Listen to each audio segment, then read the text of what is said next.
Votre attention s'il vous plaît. Cet élément est en français. Contactez-nous pour savoir s'il est aussi disponible en la langue de votre préférence. Veuillez aussi noter qu'il est en audio uniquement. Dépourvu de ce fait d'image originaire. ChristEquality.com. Les cieux sont à la portée de votre main, juste par un simple clic de la souris. Évangileéternel.com. Le site de l'Évangile éternel. À présent, nous vous convions à suivre la rubrique Questions, réponses et partage.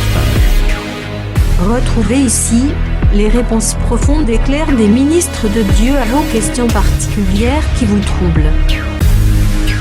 Elle est présentée aujourd'hui par L'homme de Dieu, le docteur Jean-Pierre Moubenga, ministre de l'Évangile éternel.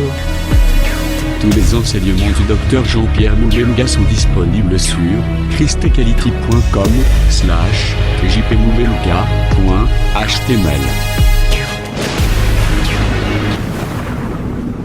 Bonne édification au nom de notre commun Seigneur et Dieu Jésus-Christ. Amen.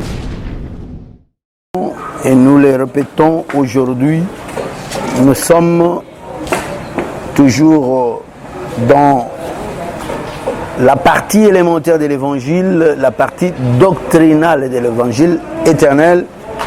Et nous sommes au 5e élément qui est, disons, la résurrection des morts. On va nous reprendre la lecture dans les Hébreux chapitre 6, le verset 2. Hébreux 6, 2.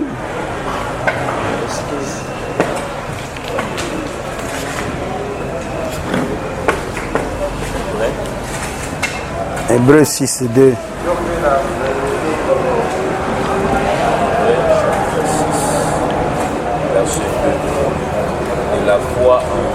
La foi en Dieu, la doctrine des baptêmes, de l'imposition des mains, de la résurrection des morts et du jugement éternel. Nous sommes à la résurrection des morts. Nous avions posé la première et grande problématique d'après, n'est-ce pas, les déclarations de l'homme de Dieu Paul en fonction de ses écrits dans l'épître des Romains chapitre 6 et aussi ses déclarations dans le livre de Timothée. C'était quel livre de Timothée où il a mis dehors, il a livré à Satan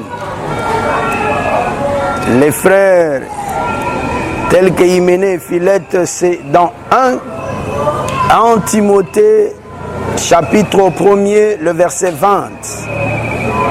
De ce nombre sont Hyménée et Alexandre que j'ai livré à Satan afin qu'il les apprenne à ne pas blasphémer. Pourquoi? Parce que ils ont enseigné.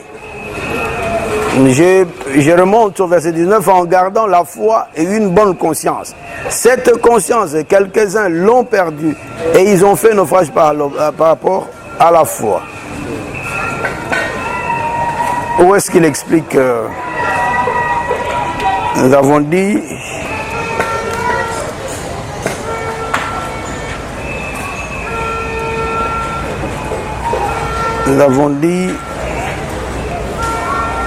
ceci doit être complété par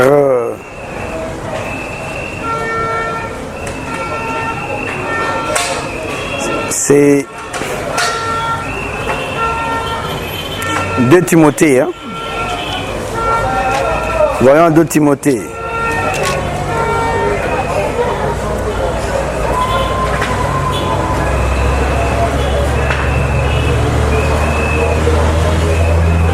Retrouvez vite la référence où il a jeté ces gens. Ils ont dit que ils ont mal prêché. Ici, j'ai parlé des... Voilà. C'est ici, chapitre 2. Là, c'était Alexandre et Hyménée. Ici, les gens dont il est question dans cette problématique, c'est 2 Timothée, chapitre 2. Versets, commençons par 17 et 18. Et leur parole rongera comme la gangrène. De ce nombre sont Hyménée et Philette qui se sont détournés de la vérité, disant, c'est une prédication qu'ils font, que la résurrection est déjà arrivée et qui renverse la foi, n'est-ce pas, de plusieurs. Voilà. Ces gens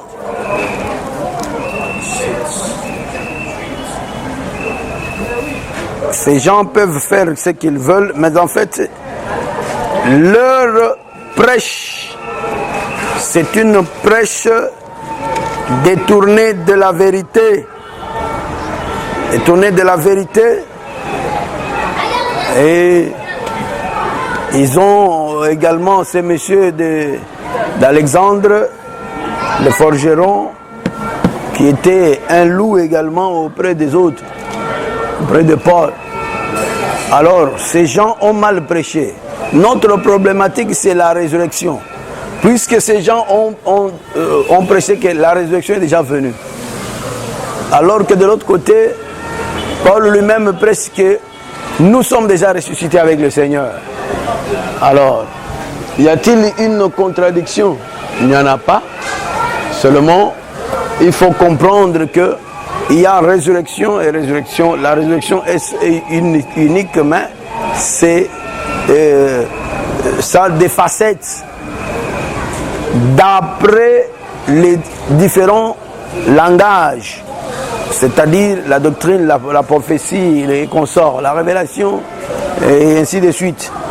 Et ici nous disons, par rapport à Romains chapitre 6, ce qui s'est fait, ce que Paul appelle « nous sommes ressuscités avec Christ », par l'acte du baptême, c'est une résurrection que nous appelons dans un aspect purement doctrinal. C'est la doctrine.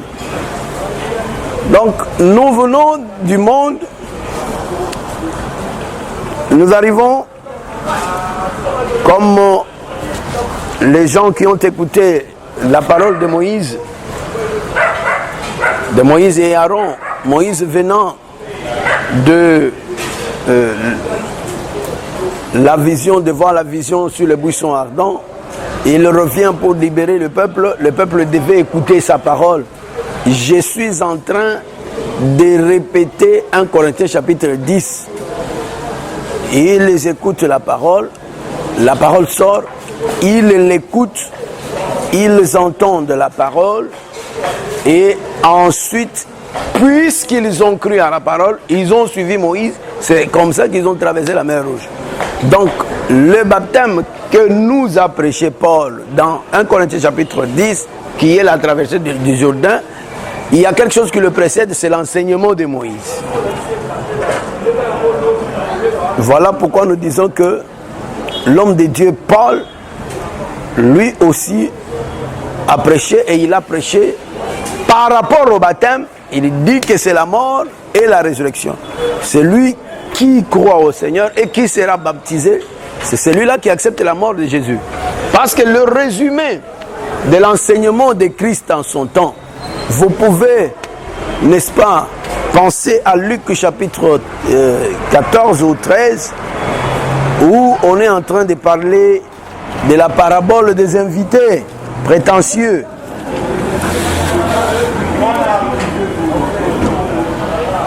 C'est le chapitre 14 de Luc.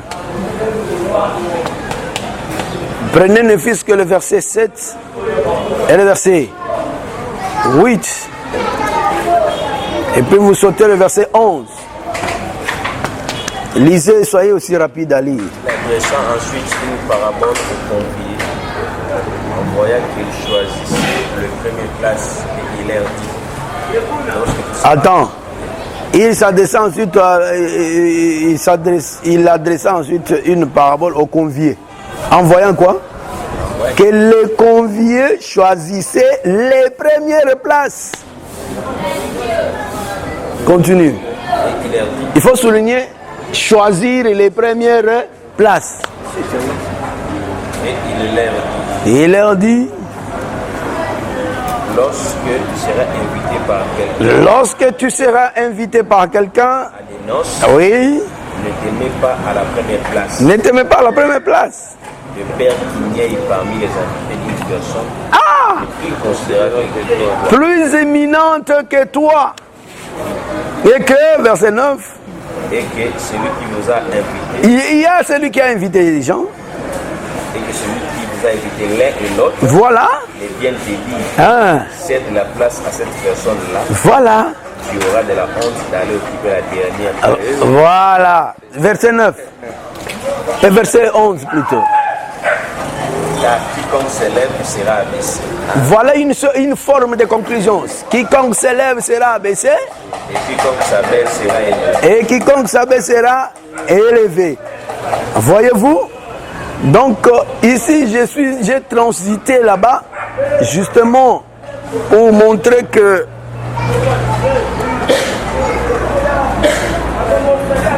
dans cette affaire, d'ailleurs tu peux aussi ajouter le verset 14 qui parle aussi de la résurrection.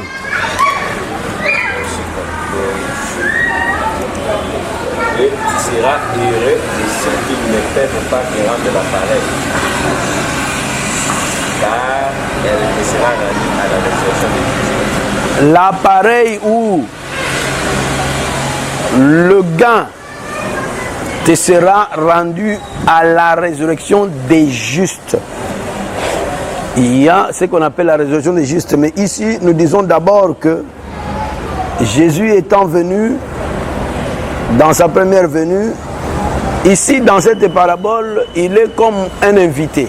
Parce que là, la circonstance ici, c'est que il faut prendre ça à partir du verset 1er. Hein, n'est-ce pas? Qu'il y ait une autre chose d'ailleurs. Mais Jésus est entré dans la maison d'un pharisien, d'un chef pharisien, et celui-là c'est lui qui les avait invités en principe. C'est lui l'invité, l'hôte, c'est lui qui les reçoit. Et il se retrouve là avec plusieurs personnes. Lorsque Jésus est venu, avant qu'il n'ouvre la bouche pour parler, parce que à partir du verset 8 jusqu'au verset 10, vous sentirez que, d'ailleurs on a mis 2 points. Jésus a commencé à parler. Et or, dans Matthieu chapitre 13, le Seigneur démontre que après qu'il ne soit venu dans le monde, il n'a pas directement commencé à parler. Il s'est d'abord tué en observant. Parce que l'Écriture dit, Jésus étant sorti de la maison, il vint au bord de la mer et la foule l'a entouré. Jusque-là, l'Écriture ne dit pas qu'il parlait. Pendant que la foule l'entourait, l'Écriture ne signale pas qu'il avait parlé. Et l'Écriture dit au moins qu'il a quitté ces gens qu'il avait entourés, il est entré dans une barque. C'est alors qu'il a commencé à parler. Ce mouvement-là n'est pas vain. C'est un mouvement qui explique les détails des gestes et signes de Jésus.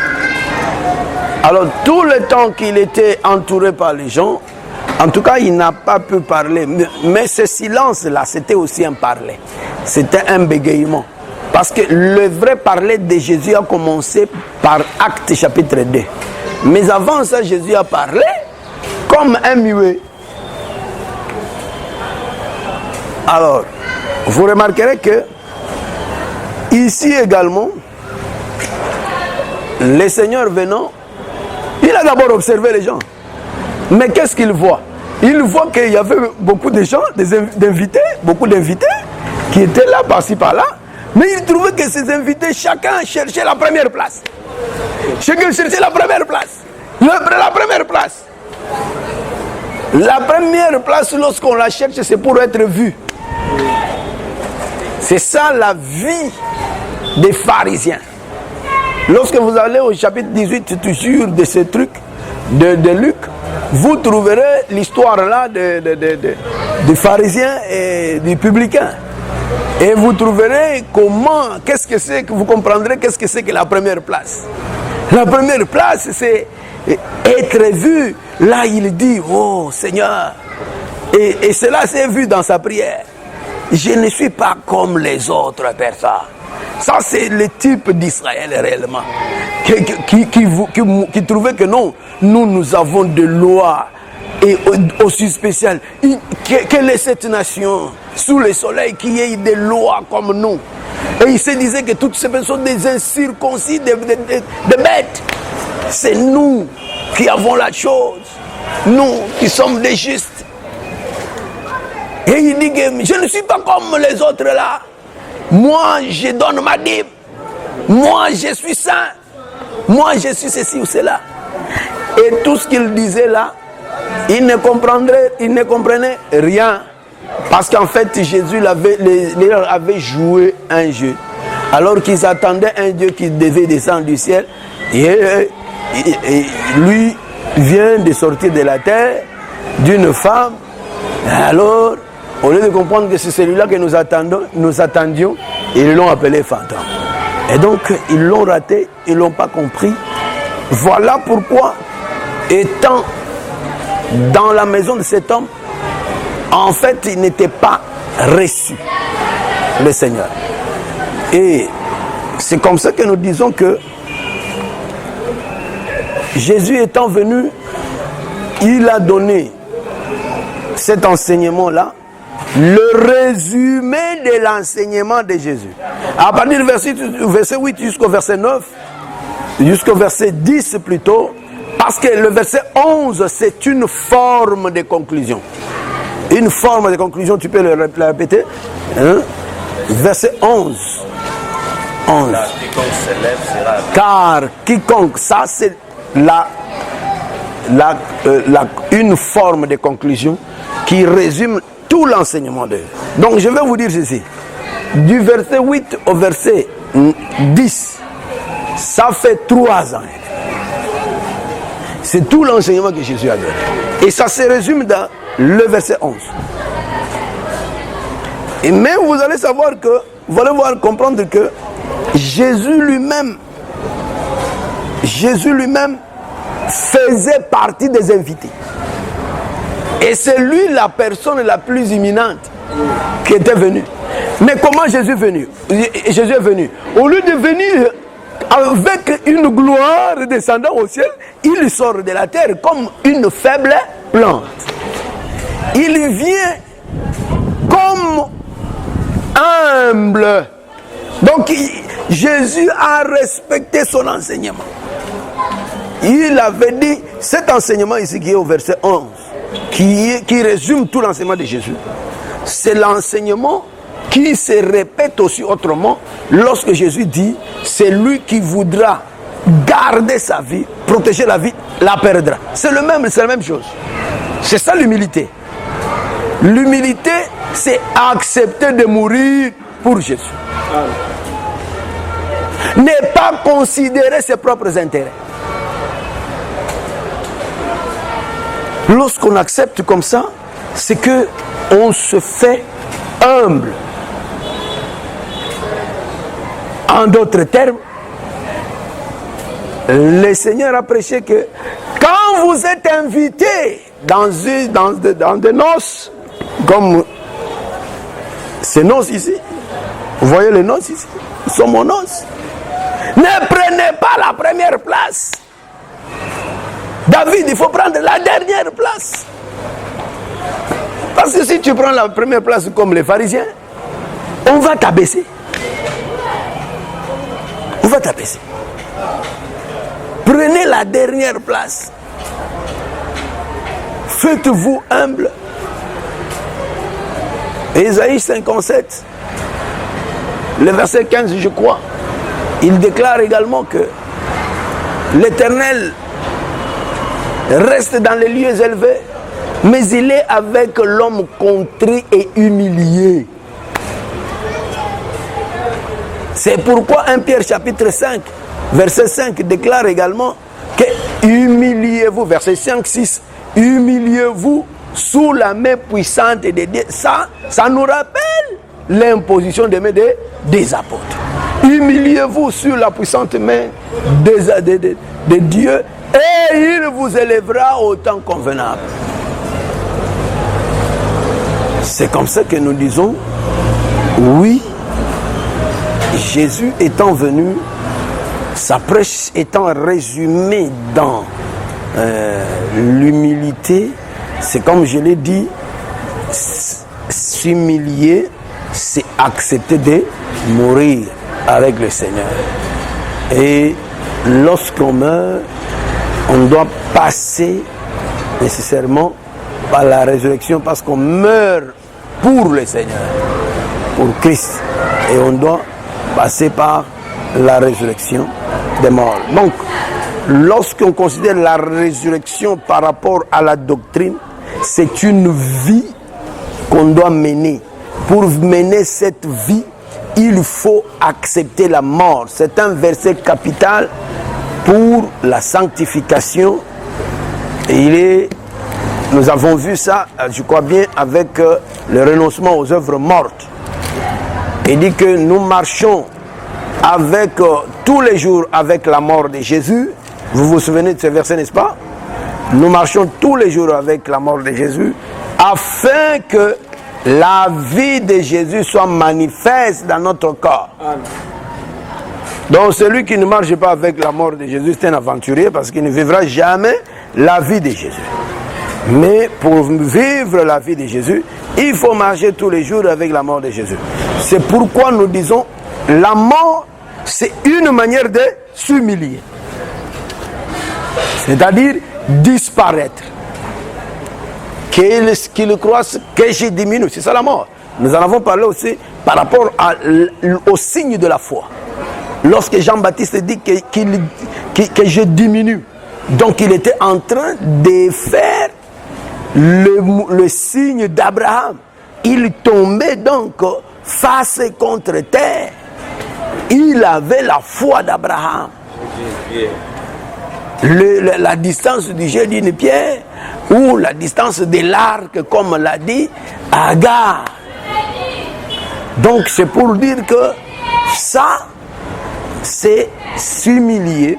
Et lorsqu'on s'humilie, alors on peut parler de la résurrection. Cette résurrection par la foi, c'est le renouvellement de la vie. Ça ne peut pas venir dans un homme si cet homme n'est pas passé par la mort avec Jésus. Ça ne viendra jamais. Et tout ce qui peut se faire outre la mort de Jésus, ce n'est que du blabla, ce sont des fabrications humaines, ce sont des choses des hommes. Donc, ce sont des fabrications purement humaines, parce que tout homme peut fabriquer une sainteté. D'abord, Dieu a donné à l'homme de fabriquer Dieu. Tout le monde peut se faire un Dieu. Ça, c'est facile. Dieu a dit fabriquer des dieux. Vous pouvez les fabriquer. Aaron a-t-il fabriqué un Dieu? Il a fabriqué facilement devant les hommes. Il a fabriqué son Dieu. Et Dieu, c'est réellement une pensée. Lorsque vous avez une mauvaise pensée, vous avez votre Dieu. Parce que Dieu est esprit, n'est-ce pas? Et l'esprit, c'est quoi? C'est la pensée. C'est la pensée. C'est pourquoi les gens qui se nourrissent par leur faux raisonnement, ils ont déjà créé leur Éden, ils ont déjà créé leur ciel, ils ont déjà créé leur Orient. Donc c'est vraiment des aventuriers. Et Dieu dit, là, moi Dieu, je vais les aider en leur envoyant une onction de garement. pour qu'il puisse renoncer à l'amour de la vérité et qu'il puisse trouver réellement que la fausseté là, c'est ça la vérité. Donc ce n'est pas que tu te trompes, mais tu es condamné à trouver que le noir là, c'est ça la lumière. La lumière, tu la trouves que c'est les ténèbres. Et finalement, c'est fini, tu vas aller tout bonnement jusqu'à l'enfer. Waouh! C'est pourquoi lorsque tu as la vérité, il faut glorifier le Seigneur. Seigneur, merci. Parce que tu m'as fait grâce et je suis délivré. Nous avons souffert dans des choses ici. Moi, je ne suis pas passé par là, mais c'est comme ça. Hein? Si je te demande tu étais où, tu vas me dire tu étais dans une dénomination quelconque. Toi, tu étais où? Tu étais quelque part. Lui était à Bethel. Il a souffert à Bethel. Hein? Bethel l'a tellement trompé parce que Bethel c'est l'église de Mbiye. Ce n'est pas l'église de Jésus. Bethel c'est pour Mbiye. C'est pas pour Jésus. Jésus peut partager la gloire avec quelqu'un comme ça. Jamais. Les autres sont venus de Moutombo. C'est l'église de Moutombo. L'église de Jésus, c'est l'église de Jésus. Et l'église de Jésus ne peut pas porter un autre nom si ce n'est le nom du mari de l'homme, l'évangile, la parole. C'est tout. N'est-ce pas, frère? Ok. Toi, tu étais venu d'où? Toi, tu étais trop envoûté. Un envoûté. Ah, gloire au Seigneur. Parce qu'il t'a arraché de la mort. Que Dieu te bénisse. Amen. Alors, c'est comme ça que les choses se font. Et lorsqu'on vient au Seigneur, on doit se laisser dépouiller. Voilà l'humilité. On doit se laisser totalement dépouiller. Ça s'appelle aussi accepter de mourir avec le Seigneur. Amen. Ok, là.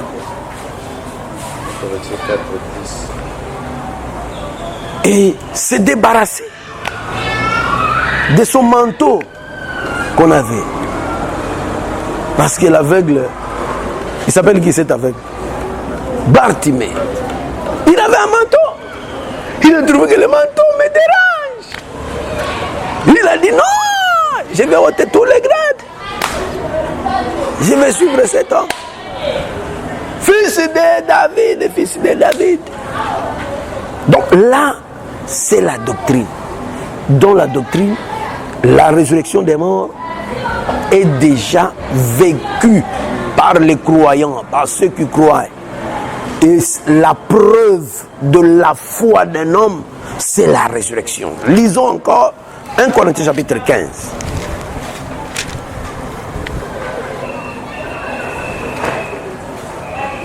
Oh, donc je lis sans lunettes, je lis bien sans lunettes. Donc je peux aujourd'hui jeter les lunettes. 1 Corinthiens 15. Que dit l'homme de Dieu Paul? Prends le verset. Je vais commencer un peu plus loin parce qu'il y a une problématique là-bas que les égarés utilisent ce terme-là. Prends le verset 15 jusqu'au verset 19. À 19. Verset 15 à 19. Qui se trouve même que nous sommes des faux témoins à l'égard de Dieu. Commence 14. Et si Christ n'est pas ressuscité, voilà. Notre prédication est donc vaine, et votre foi aussi est vaine. Il se trouve même que nous sommes des faux témoins à l'égard de Dieu, puisque nous avons témoigné contre Dieu qu'il a ressuscité Christ, voilà. Tandis qu'il ne l'aurait pas ressuscité. Si les morts ne ressuscitent point, car si les morts ne ressuscitent point, Christ non plus n'est pas ressuscité. Et si Christ n'est pas ressuscité, votre foi est vaine. Votre foi est vaine. Vous êtes encore dans vos péchés. Voilà. Continue. Et par conséquent, aussi ceux qui sont morts en Christ sont perdus. Si c'est dans cette vie seulement que nous espérons en Christ, nous sommes les plus malheureux de tous les hommes. Mais maintenant, Christ est ressuscité des morts, il est le prémisse de ceux qui sont morts. Quand puisque la mort est venue par un homme, c'est aussi par un homme qu'est venue la résurrection. Voilà. Ok. Tu peux t'arrêter là-bas, mais les versets que je cherchais pour un petit débat, je ne les vois pas. Ce verset, il doit être ici, si je ne me suis pas trompé. Qui parle pourquoi ces gens se font-ils baptiser pour les morts. Donc vous êtes tous des ignorants de ce verset.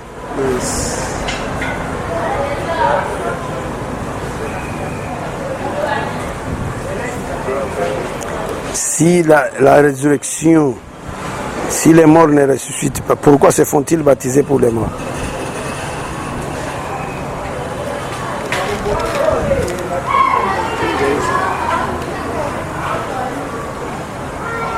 Si les morts ne ressuscitent pas,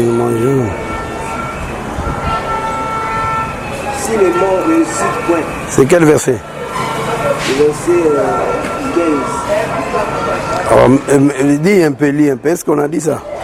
Il se trouve même que nous sommes des faux témoins à l'égard de Dieu. C'est pas celui-là. Puisque nous avons témoigné contre Dieu. Il a ressuscité de Christ. Non, celui-là, il dit autre chose. Écoutez un peu, verset 29. 29, hein? Autrement, que feraient ceux qui Voilà. sont baptisés pour les morts? Voilà. Si les morts ne ressuscitent absolument, Ça, c'est un débat que je voulais que vous engagiez. baptisés pour eux. Voyez-vous? Comment vous comprenez ce verset? Autrement, que ferait? Donc, je prends le verset 28. Et lorsque toute chose lui aurait été soumise, alors le Fils lui-même sera soumis à celui qui lui a soumis toutes choses, afin que Dieu soit tout en tous. Autrement, que feraient ceux qui se font baptiser pour les morts? Il y a des gens qui se font baptiser pour les morts. Si les morts ne ressuscitent absolument pas, pourquoi se font-ils baptiser pour eux? Et nous, pourquoi sommes-nous à toute heure en péril si les morts ne ressuscitent pas? Je ferme d'abord cette parenthèse pour dire, d'abord confirmer que l'homme de Dieu a dit, si Christ n'était pas ressuscité, notre foi est vaine. Et d'ailleurs, nous les prédicateurs, nous serons des aventuriers, des menteurs. Parce qu'en fait, notre prêche, c'est la résurrection. Vous savez ça, non? Oui. L'interprétation, c'est la résurrection. Il ne faut pas voir seulement ça comme des petits enfants. Ça veut dire que l'interprétation de la parole, c'est la résurrection. On prend Christ, l'écriture, on le tue, et puis il ressuscite. Et sa résurrection, c'est ça l'interprétation. N'oubliez pas, lorsque Saoul est venu déguisé devant la femme nécromancienne, est-ce que vous vous souvenez de ça? Il est venu. Qu'est-ce qui a ouvert Saoul, qu'est-ce qui a ouvert à cette femme les yeux? C'est la résurrection. Lorsque elle a vu Samuel monter, et il a appelé Samuel, j'ai vu un Dieu qui monte de la terre. Dieu qui monte de la terre, c'est la résurrection de Jésus. Et dès la femme a dit comme ça, elle a dit, ah, tu es Saoul. Mais qui lui a dit tu es Saoul? C'est la résurrection. Parce que la résurrection, c'est l'interprétation. C'est la lumière sur les Écritures, la résurrection.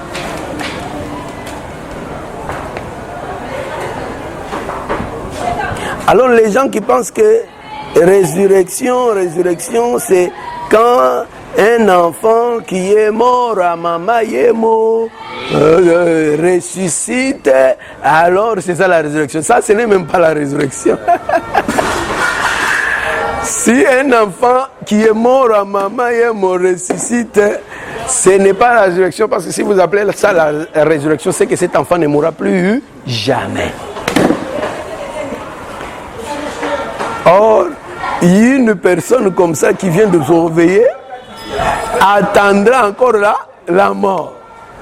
Et comment vous appellerez ça encore la résurrection? Non, c'est comme notre sœur Tabitha. Elle n'est jamais ressuscitée. Tabitha n'est jamais ressuscitée. Et Lazare. Lazare non plus. Si Lazare était ressuscité, il n'allait plus mourir. Allons les chercher. On peut payer le billet pour arriver là-bas à Bethanie. On verra le tombeau de Lazare. Il est revenu à la vie ou quoi? Ça, c'est tout ça.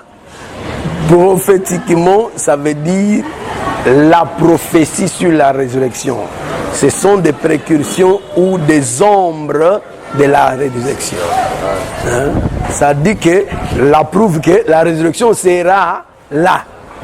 Parce que jusqu'aujourd'hui, la résurrection n'a jamais eu lieu. D'après 2 Timothée chapitre 2 que nous venons de lire. Autrement, si tu prêches comme ça, nous allons te livrer à Satan.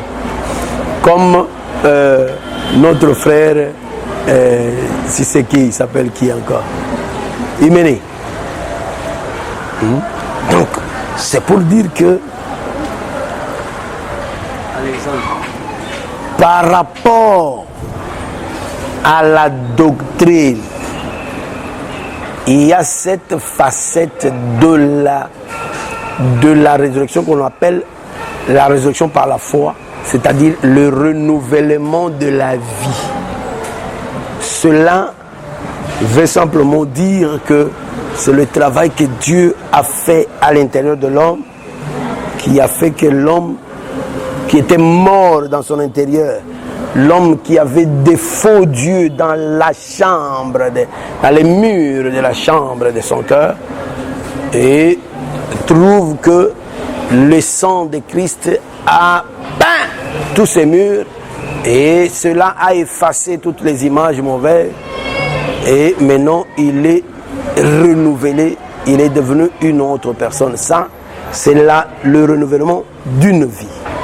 Mais la résurrection, effectivement, la résurrection dans un aspect purement prophétique n'est pas encore arrivée, mais cette résurrection arrivera. Quand cette résurrection arrive, cependant, dans notre parabole là, on nous a dit ceci. Lorsque tu invites quelqu'un à ta fête, n'invite pas les riches. N'invite ni les riches, ni tes amis, ni les gens qui sont près de toi. Mais invite les pauvres, les estropiés, les gens comme ça, invite-les. Parce que si tu invites les riches et les gens responsables, tu vas espérer que, eux aussi, comme ils sont aussi riches, ils vont m'inviter aussi. Évite de tels gens pour que l'appareil ne te soit donné par eux, mais que tu attendes. Tu attendes. Il a terminé, il vient.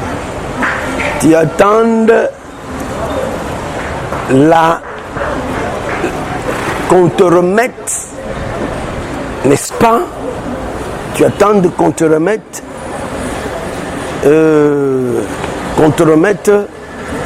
l'appareil donc à la résurrection des morts.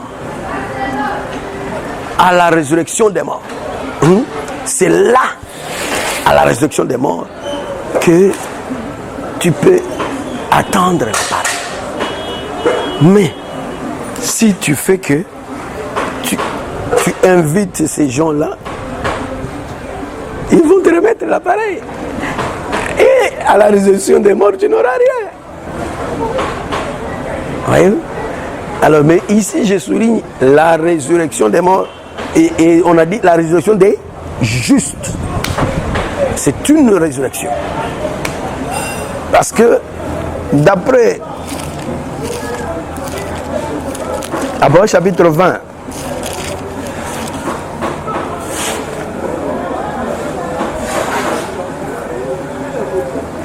d'après Apocalypse chapitre 20,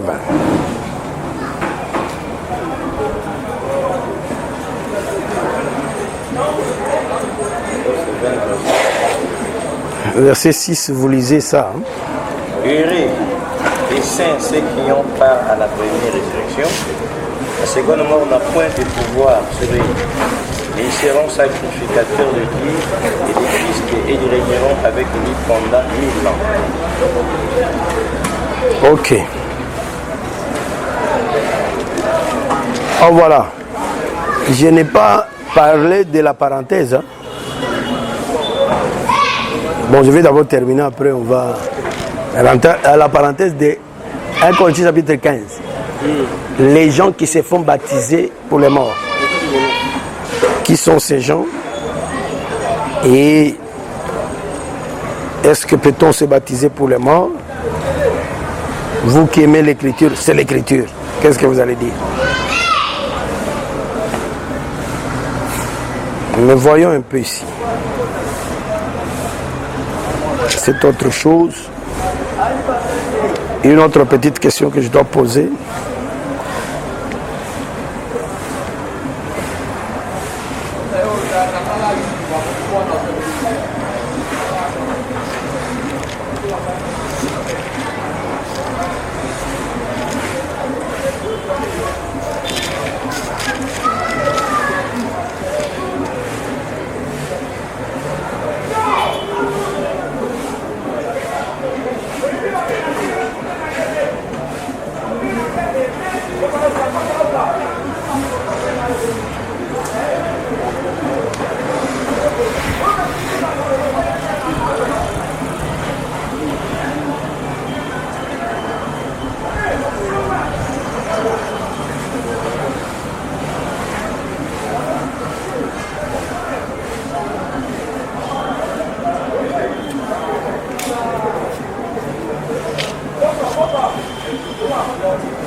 Attendez, je cherche.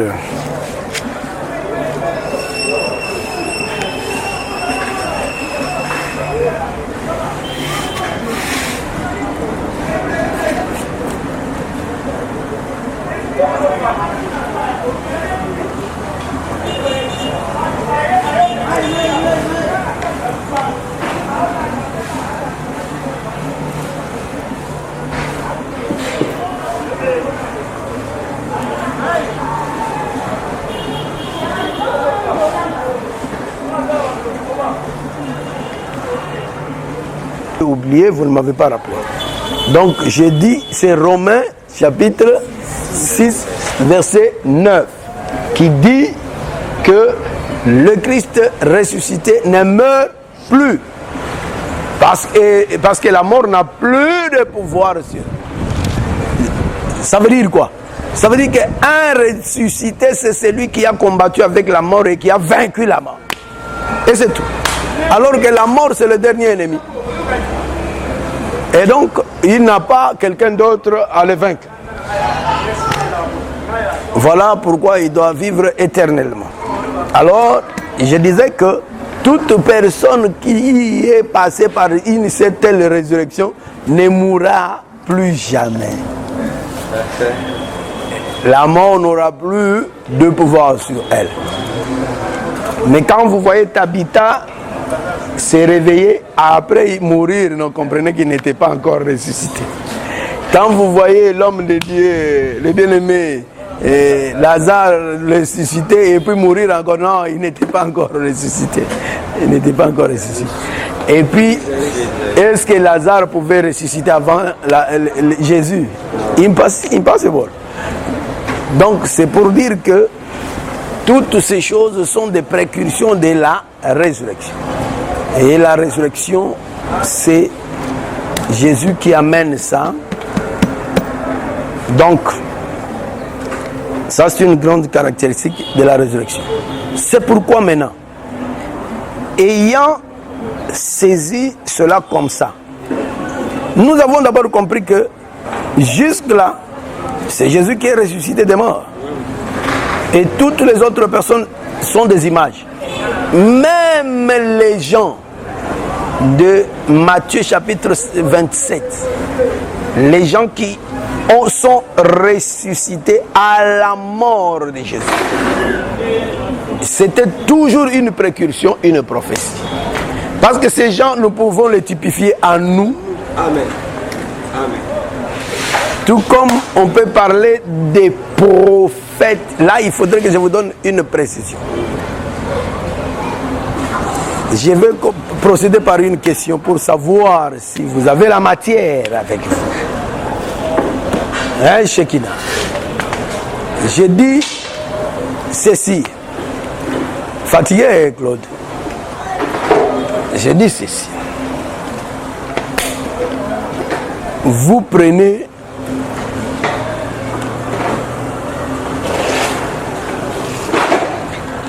lisez ça. Apocalypse chapitre 6.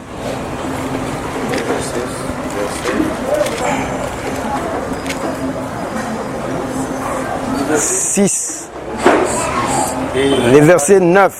Et j'entendis au milieu. Les versets 9. Quand il ouvre les cinquièmes sceaux, j'ai vu sous l'autel les âmes de ceux qui avaient été immolés à cause de la parole de Dieu et à cause du témoignage qu'ils avaient. Qui sont ces gens? Ce sont les prophètes. Quel prophète? Élie, Moïse,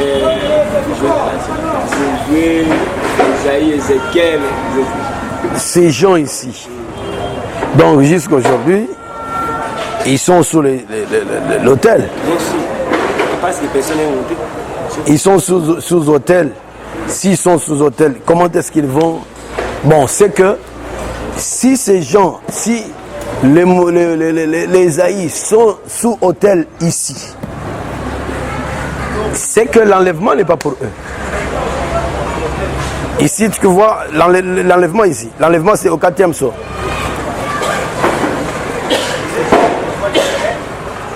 Toi. Ce sont les 144 000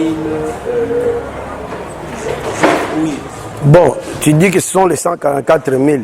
Continue. Verset 11. Lisez verset 11. Une robe blanche fut donnée à chacun d'eux. Prenons sa version. Une robe blanche fut donnée aux 144 000. Et il leur fit dit. Et il fit dit aux 144 000. C'était mis en repos quelque temps. Restez là quelque temps.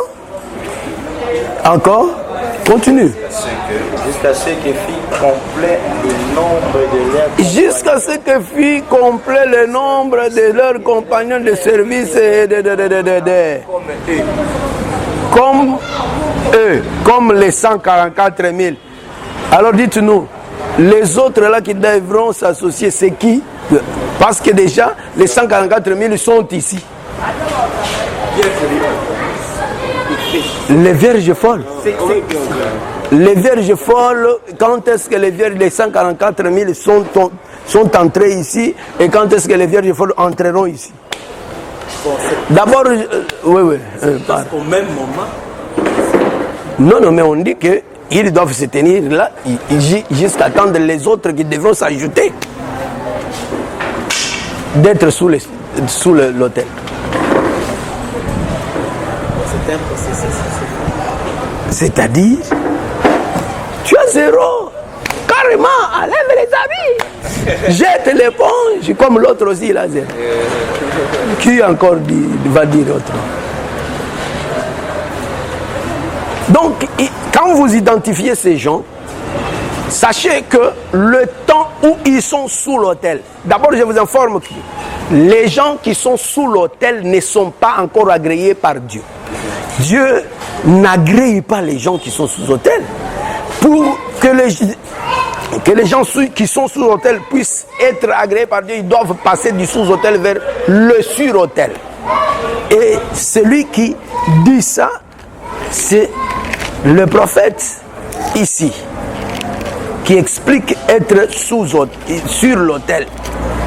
Si vous ne comprenez pas être sur l'autel, vous ne comprendrez pas être sous autel. Prenez Ésaïe chapitre 56, verset 10, lisez.